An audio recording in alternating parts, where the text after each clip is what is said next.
Kisah pertemuan dua orang bijak nan bersahaja, Fransiskus Assisi dan Sultan Malik Al-Kamil.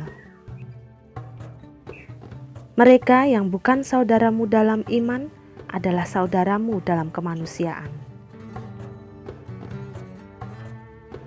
Pada 1099, pasukan Kristen berhasil merebut Yerusalem yang dikuasai pasukan Muslim, tetapi mengalami pukulan telak ketika Sultan Salahuddin Yusuf Al-Ayyubi Saladin mengambil alih kembali kota suci itu pada tahun 1187. Setelah Paus Innocentius III meluncurkan perang salib kelima pada awal abad ke-13, pasukan Kristen mulai berkumpul dan bergerak ke kota Damietta atau Dimyat, sebuah kota di muara Sungai Nil yang merupakan gerbang masuk ke Mesir, tempat dinasti Ayyubiyah berkuasa. Target mereka adalah menaklukkan Mesir dan merebut kembali Yerusalem. Adalah Fransiskus dari Assisi, seorang biarawan sederhana, berusaha dengan caranya sendiri untuk menghentikan perang salib, yang saat itu telah berkecamuk selama lebih dari 1 abad.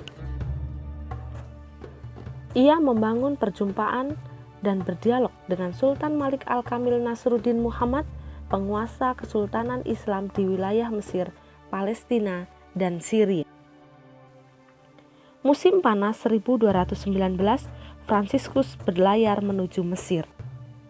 Dia ada di sana saat pengepungan pasukan salib terhadap kota Damietta. Fransiskus nekat menyeberangi Sungai Nil, ditemani sahabatnya Bruder Illuminatus, untuk menemui Sultan Malik Al-Kamil di garis pertahanan pasukan Muslim. Fransiskus dan Illuminatus tak kenal takut menghadap pimpinan besar dalam perang salib. Tujuan mereka hanya 2, menghentikan perang serta menyebarkan ajaran Kristen. Kedatangan 2 orang berwajah Eropa yang mirip gelandangan, bertelanjang kaki, dan berpakaian compang-camping ke garis pertahanan pasukan Muslim tentu saja membuat para pengawal Sultan bersiaga penuh. Mereka berdua pun ditangkap. Fransiskus dan Illuminatus tak henti-hentinya berseru, "Sultan! Sultan!" Teriakan itu pada akhirnya menarik perhatian sang sultan dan meminta kedua orang itu menghadapnya. Beliau berpikir barangkali orang-orang Frank, sebutan kaum muslim terhadap pasukan tentara salib, telah mengirim utusan untuk membahas usulan perjanjian perdamaian. Sang sultan yang lelah oleh peperangan sangat menginginkan adanya kesepakatan yang akan mengakhiri peperangan di Damietta. Semoga Tuhan menganugerahi Anda kedamaian. Salam Fransiskus kepada Sultan Malik Al-Kamil. Sultan tidak menyangka gembel yang dianggap musuh itu begitu bersahabat dalam salamnya. Lalu Sultan pun melanjutkan bertanya apakah mereka datang sebagai wakil pasukan salib Sri Paus. "Kami utusan Tuhan Yesus Kristus," jawab Fransiskus dengan mantap. Yang ada di hadapan Fransiskus adalah orang paling berkuasa di wilayah Mesir, Palestina, dan Syria saat itu. Sultan Malik Al-Kamil adalah seorang pria berhati mulia dan cendekiawan yang belajar tentang dunia Kristen Barat. Ia adalah keponakan Sultan Salahuddin Yusuf Al-Ayyubi, panglima paling terkenal dalam sejarah perang salib. Sultan Malik Al-Kamil paham betul perbedaan makna yang dipakai Fransiskus ketika mengatakan bahwa dirinya adalah utusan Tuhan, bukan utusan Sri Paus. Ia tidak mewakili musuh, namun mewakili sesama orang beriman. Kesederhanaan dan keberanian sekaligus kecerdasan pria miskin itu menarik perhatian sang sultan, mengingatkannya pada kaum Sufi, mistikus Islam yang berpenampilan bak pengemis sederhana.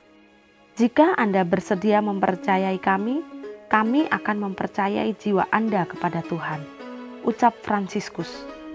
Sultan Malik Al-Kamil semakin tertarik pada perkataan dan mengizinkan Fransiskus untuk terus berbicara.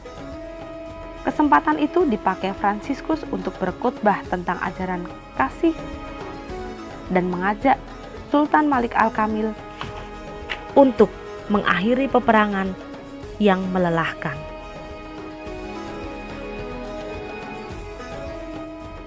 Dalam situasi perang seperti ini, sang sultan bisa saja memenggal kepala Fransiskus atau menjadikannya sandera untuk ditukar dengan kebebasan kota Damietta. Namun, ia justru memperbolehkan biarawan itu tinggal dan berdiskusi bersamanya selama beberapa minggu. Sultan Malik Al-Kamil menerima Fransiskus dengan ramah, menghormatinya sebagai sesama orang beriman, dan mengizinkannya berkhotbah di hadapan dirinya dan para penasehat keagamaannya, yang adalah para penganut Sunni yang taat. Maka terjadilah dialog antar agama yang damai di tengah kecamuk peperangan yang paling mematikan. Fransiskus dan Sultan Al-Malik saling berbagi pemahaman dan ajaran masing-masing. Setelah beberapa minggu berada di perkemahan sang sultan, Fransiskus pun diantarkan kembali dengan aman ke perkemahan tentara salib. Sekembali dari perjumpaan dengan Sultan Malik, Fransiskus mengajak pengikutnya untuk membangun hidup damai dengan umat Muslim.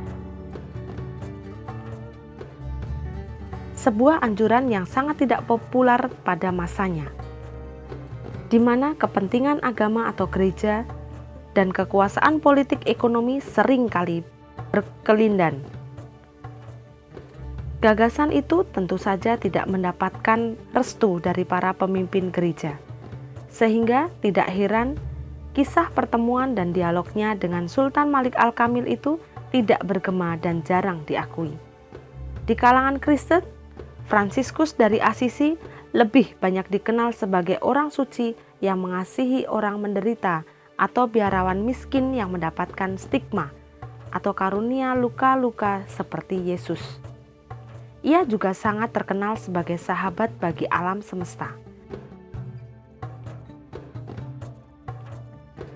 karena cintanya pada seluruh ciptaan Tuhan. Meskipun dialog yang dilakukan itu bisa dikatakan gagal, tapi misi yang dilakukan Fransiskus itu buka cakrawala baru bagi umat Kristen dan Islam. Tindakan Sultan Malik Al-Kamil yang juga mencerminkan rasa hormat tradisional kaum Muslim terhadap biarawan Kristen, sebuah tradisi yang diyakini berakar dari masa Nabi Muhammad.